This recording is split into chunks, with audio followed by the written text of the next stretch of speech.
Okay, so OP wants to know, would he be the asshole for leaving his wife after he found out that his wife voted for Trump because he's hilarious? All right, so boom, let me set the scene. So we got 34 male, we'll call him Ron, and 32 female, we'll call her Sarah, and they have been married for 7 years. And little Sarah apparently has voted for Trump.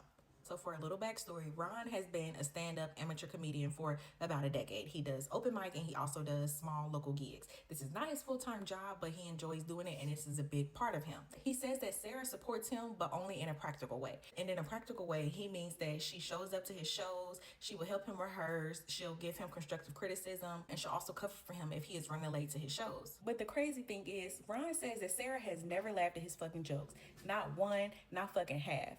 And I'm just wondering how the dynamic is in a relationship where you guys do not share the same sense of humor. Obviously, at some point in the past, Ron had this conversation with Sarah and he asked her, why don't you laugh at my jokes? And her response was just simply, this is not my kind of humor. Bro ain't trying to let that shit get to him, but in the back of his mind, that shit is eating him up. To be a literal comedian and knowing that your girl does not find you funny, it gotta be hard. I couldn't fucking do it. So last week, Ron and Sarah kicking it, they out having drinks, and politics came up. He said that Sarah has always known where he stands with politics, and he said that she has always expressed that she agrees with him. But anyways, they continue chopping it up, enjoying their drinks and each other, and jokingly, because Ron is tipsy, he asked Sarah, who did you vote for in the election? And very confidently, Sarah answers, Trump. Bitch, are you well? Like, is everything okay? I'm not. And he's thinking the whole time, this is a joke. Joking, right?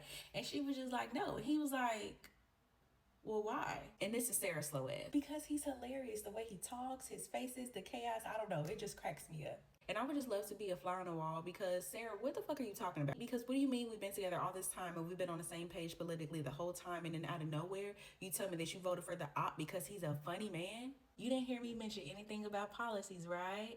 Exactly. No mentions of policies or anything like that. At this point, Ron doesn't even know how to feel. He just knows that it felt weird to hear her say that. He's really battling in his mind because on one hand, he said that he knows that it's just humor to her, but on the other hand, it's the kind of humor that he's always found dangerous if people cheer it on. He made a comment to her and compared that humor with dark moments in history, and she told him, basically, you're being fucking ridiculous. He said this girl don't watch him bust his ass and work so hard for years only to never find him funny, but to find the guy whose whole shtick is mocking and making fun of people hilarious.